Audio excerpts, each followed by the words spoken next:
CM Siddaramaiah ವಿರುದ್ಧ FIR ದಾಖಲಿಸುವಂತೆ ಜನಪ್ರತಿನಿಧಿಗಳ ವಿಶೇಷ ನ್ಯಾಯಾಲಯ ಆದೇಶ ನೀಡಿದೆ. ಅಷ್ಟೇ ಅಲ್ಲ, ದೂರುದಾರರ ಅರ್ಜಿಯಲ್ಲಿರುವಂತಹ ಸೆಕ್ಷನ್ಗಳ ಅಡಿಯಲ್ಲೇ ದಾಖಲಿಸಬೇಕು. A1, A2, A3, A4 ಯಾರಾಗಬೇಕು ಇವೆಲ್ಲವನ್ನು ಸಹ ಆದೇಶದಲ್ಲಿ ನಮೂದಿಸಿದೆ. ಹಾಗಿದ್ರೆ ಎಫ್ಐಆರ್ ಯಾವ ರೀತಿ ಆಗುತ್ತೆ, ಯಾರನ್ನ A1 ಮಾಡಲಾಗ್ತದೆ, ಸೆಕ್ಷನ್ಗಳು ಏನು ಹೇಳ್ತವೆ, ಈ ಬಗ್ಗೆ ಮಾತಾಡಲಿಕ್ಕೆ ಮೈಸೂರಿನ ಹಿರಿಯ ವಕೀಲರಾದಂತಹ GV ರಾಮಮೂರ್ತಿ ನಮ್ಮ ಜೊತೆಗಿದ್ದಾರೆ. ಸರ್, ಈಗ ಎಲ್ಲರ ಕುತೂಹಲ ಇರುವಂಥದ್ದು, ನ್ಯಾಯಾಲಯನೂ ಆದೇಶ ನೀಡಿದೆ, ಲೋಕಾಯುಕ್ತ ಎಫ್ಐಆರ್ ಆಗಬೇಕು ಅಂತೇಳಿ. ಯಾವ ಸೆಕ್ಷನ್ ಅಡಿಯಲ್ಲಿ, ಈಗ ಸೂಚಿಸುವಂಥ ಸೆಕ್ಷನ್ ಅಡಿಯಲ್ಲಿ ಆಗ್ತದೆ, ಯಾವ ಸೆಕ್ಷನ್ ಅಡಿಯಲ್ಲಿ ಆಗ್ತದೆ, ಹೇಗೆ?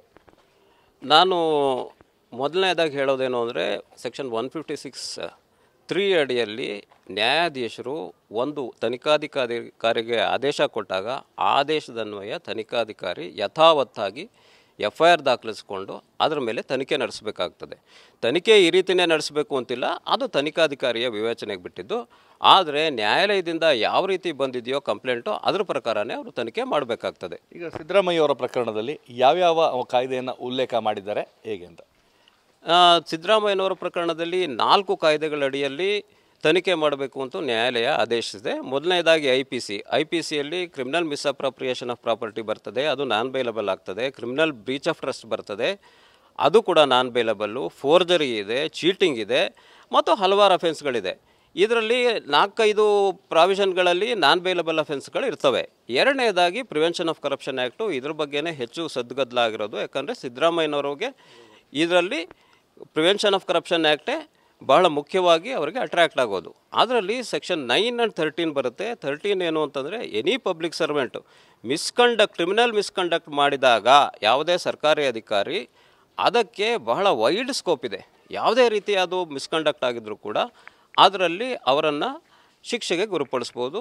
ಅದಕ್ಕೆ 7 ವರ್ಷದವರೆಗೂ ಶಿಕ್ಷೆ ಇದೆ. ಹಾಗಾಗಿ ಅದು ಕೂಡ ನಾನ್ ಬೇಲಬಲ್ ಅಫೆನ್ಸ್ ಆಗುತ್ತೆ. ಅದಲ್ಲದೆ ಬೇನಾಮಿ ಟ್ರಾನ್ಸಾಕ್ಷನ್ಸ್ ಆ್ಯಕ್ಟ್ ಅಂತ ಒಂದು ಬರ್ತದೆ. ಈ ಪಬ್ಲಿಕ್ ಸರ್ವೆಂಟ್ಸ್ ಏನು ಮಾಡ್ತಾರೆ, ತಾವು ಏನಾದ್ರು ನ್ಯಾಯಯುತವಾಗಿ ಸಂಪಾದಿಸಿಲ್ಲ ದುಡ್ಡು ಅಂತಂದರೆ ಅದನ್ನು ಬೇರೆಯವ್ರ ಹೆಸರಲ್ಲಿ ಪ್ರಾಪರ್ಟಿ ತಗೊಳ್ಳೋದು, ಬೇರೆಯವ್ರ ಹೆಸರಲ್ಲಿ ಇಡೋದು ಮಾಡ್ತಾರೆ. ಅದನ್ನು ಕಡಿತಗೊಳಿಸೋಕ್ಕೆ ಅಥವಾ ಅದಕ್ಕೆ ಕಡಿವಾಣ ಹಾಕುವ ಸಾಧ್ಯತೆಯಿಂದ ಇದನ್ನು ಬಲಗೊಳಿಸಿದ್ದಾರೆ. ಇದ್ರ ಪ್ರಕಾರ ಕೂಡ ಸೆಕ್ಷನ್ 53, 54 ಇದು ನಾನ್ ಬೇಲಬಲ್ ಅಫೆನ್ಸ್ ಆಗ್ತದೆ. ಅದು ಬಿಟ್ಟು ಈಗ ಹೊಸದಾಗಿ ಕಾಯ್ದೆ ಇದೆ, ಅದೇನು ಅಂತಂತಂದರೆ prohibition of land grabbing act. ಅದರಲ್ಲಿ ಇವರು ಯಾವುದೇ ಪ್ರಾಪರ್ಟಿನ ಸರ್ಕಾರಕ್ಕೆ ಸೇರಿರ್ಬೋದು ಅಥವಾ ಲೋಕಲ್ ಬಾಡೀಸಿಗೆ ಸೇರ್ಬೋದು, ಬುಡ ಲೋಕಲ್ ಬಾಡಿನೇ, ಈ ರೀತಿ ಸೇರುವ ಒಂದು ಪ್ರಾಪರ್ಟಿನ ಇವರು ಯಾವುದೇ ವಿಧವಾದ ಅನುಮತಿ ಇಲ್ಲದೆ ಅಥವಾ ಲೈಸೆನ್ಸ್ ಇಲ್ಲದೆ ಅದನ್ನು ಉಪಯೋಗಿಸ್ಕೊಳ್ಳೋದಾಗಲಿ ಅದನ್ನು ಹೊಂದಿರುವುದಾಗಿ ಮಾಡಿದ್ರೆ ಅದು ಕೂಡ ಅಫೆನ್ಸ್ ಆಗ್ತದೆ. ಅದರಲ್ಲೂ ಕೂಡ ನ್ಯಾಯಾಧೀಶರು ತನಿಖೆ ಮಾಡಿ ಅಂತ ಆದೇಶ ಕೊಟ್ಟಿದ್ದಾರೆ.